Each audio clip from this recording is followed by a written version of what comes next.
غزہ میں حالات آج بھی بہت خطرناک اور شدید ہیں۔ فلسطینی لوگ اپنی زمین اور زندگی کے تحفظ کے لیے مسلسل جدوجہد کر رہے ہیں۔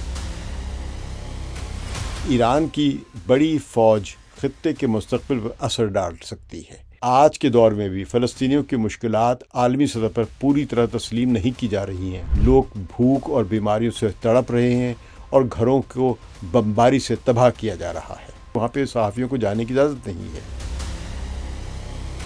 کمیونٹیز کی مضبوطی اور انسانی تعاون اسرائیل کی ناکامی کی وجہ بن رہا ہے۔ یہ صورتحال اسرائیل کی طاقت اور دعووں کو کمزور کر رہی ہے اور اسے اپنے اقدامات میں محدود کر رہی ہے۔ ڈونلڈ ٹرمپ کا غزہ کے بارے میں جو انہوں نے امن منصوبہ دیا ہے، یہ بنیادی طور پر فلسطینیوں کو جھوٹی امیدیں دے کر ان کی زمین سے بے دخلی کرنے کے لیے بنایا گیا ہے۔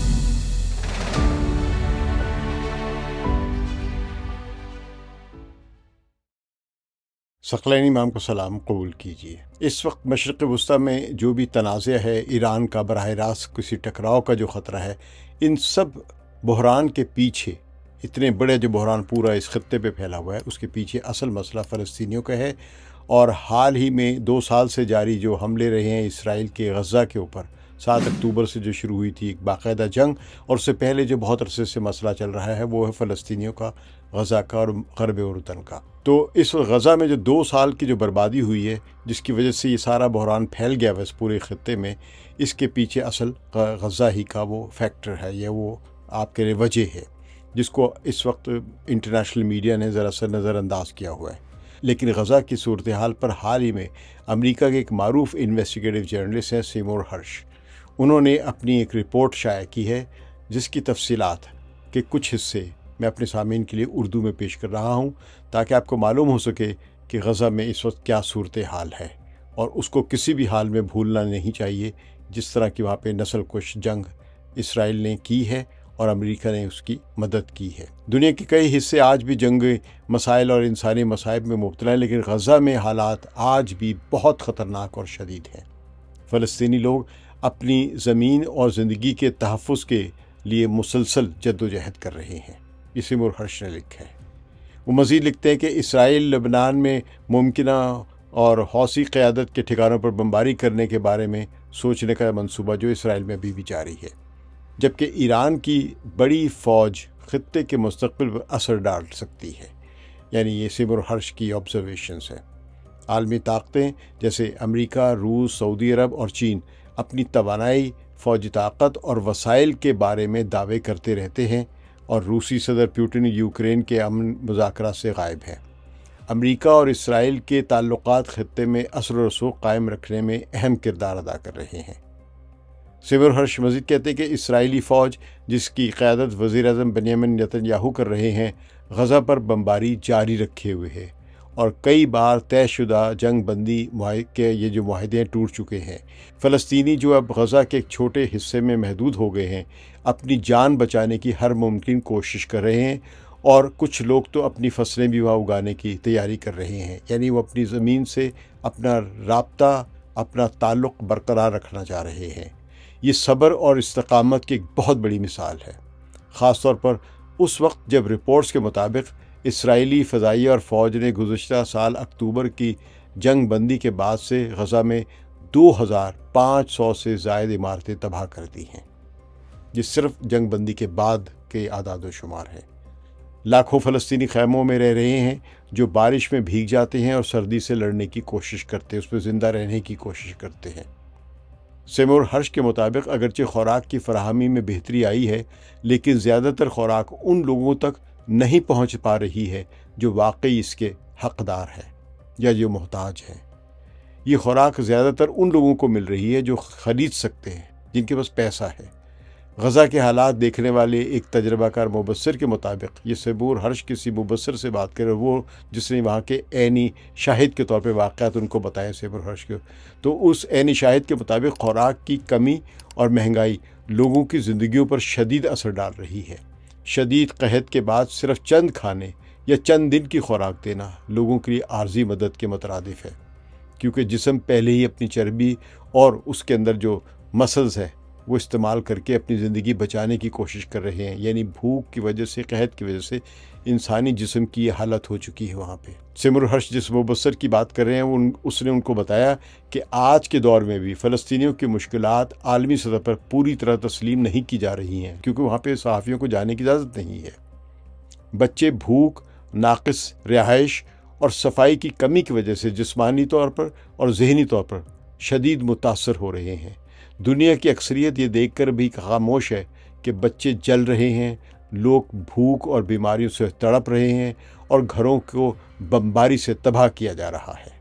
فلسطینی بچوں کی زندگیوں کو دہشت گردی کے ساتھ جوڑ کر پیش کیا جا رہا ہے کہ جس طرح یہ بچے بھی دہشت گرد ہیں، جس سے عالمی رویے اور رائے عامہ پر کیا اثر پڑ رہا ہے۔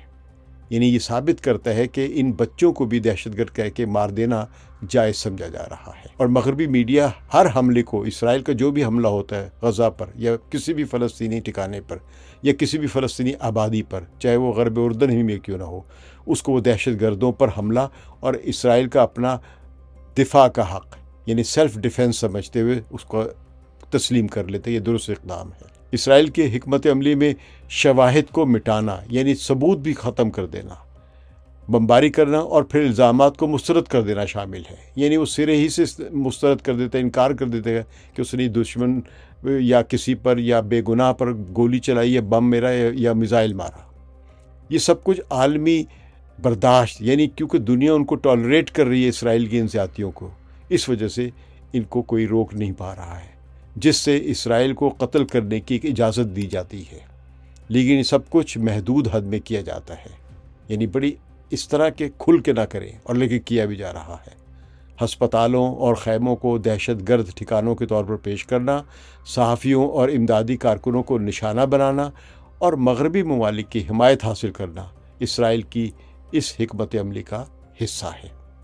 غزہ میں حالیہ زمینی حالات کی وجہ سے لوگ محفوظ مقامات کی طرف ہجرت کر رہے ہیں، لیکن کچھ لوگ اپنی زمین اور آباء و اجداد کی زمین سے جڑے رہنا چاہتے ہیں اور وہیں رہنا چاہتے ہیں۔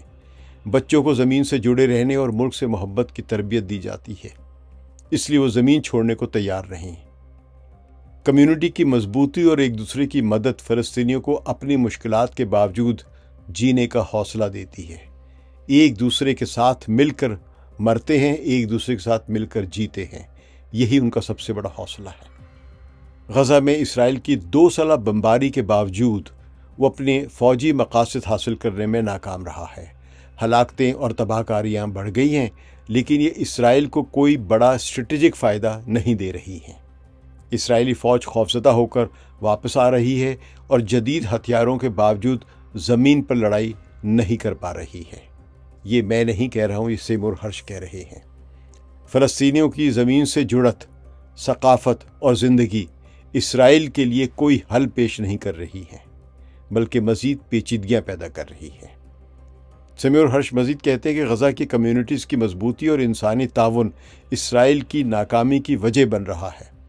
لوگ بھوک، سردی اور مشکلات کے باوجود اپنے بچوں، یتیموں اور پڑوسیوں کا خیال رکھ رہے ہیں۔ یہ صورتحال اسرائیل کی طاقت اور دعووں کو کمزور کر رہی ہے اور اسے اپنے اقدامات میں محدود کر رہی ہے۔ غزہ کے لوگ صبر اور حوصلے کے ساتھ اپنی شناخت، زمین اور زندگی کے حق کے لیے لڑ رہے ہیں، یہ سیمور ہرش کہہ رہا ہے۔ یہ رپورٹ سیمور ہرش کی تازہ تحقیق اور مشاہدات پر مبنی ہے، اور وہاں پہ جو لوگ گئے ہیں ان سے جو اس نے شواہد اکٹھا کیے اس پر مبنی ہے، اور اس میں غزہ کے زمینی حقائق اور وہاں کے فلسطینیوں کی مشکلات کو اجاگر کیا گیا ہے۔ ہمیں یہ سمجھنا چاہیے کہ انسانی ہمدردی اور انصاف کی حفاظت ہر دور میں ضروری ہے، اور دنیا کے لوگوں کو فلسطینیوں کی حالت پر توجہ دینی چاہیے۔ غزہ کے فلسطینی آج بھی بھوک، سردی اور تباہی کے باوجود اپنی زندگی، اپنے خاندان اور اپنی شناخت کے لیے صبر اور حوصلے کے ہتھیاروں کے ساتھ جدوجہد کر رہے ہیں۔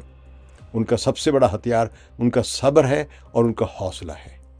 وہ زندگی کے حق، زمین کے حق اور اپنی بچوں کے مستقبل کے حق کے لیے ہر دن جدوجہد کر رہے ہیں، اور انسانی ہمدردی کی امید رکھتے ہیں کہ شاید دنیا کا ضمیر جاگے۔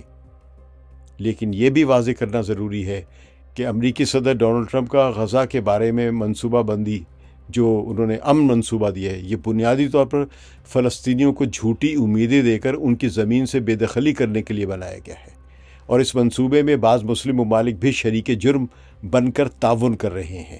یہ ایک ایسا سیاسی اور غیر انسانی منصوبہ ہے جس میں فلسطینیوں کی زمین، ان کے حقوق اور ان کی زندگی کے حق کو نظر انداز کیا جا رہا ہے۔ اپنی بات ختم کرتے ہوئے یہیں پہ کہوں گا کہ سیمور ہرش کے اس مضمون کو اگر ممکن ہو تو پڑھیں۔ اجازت دیجیے، خدا حافظ۔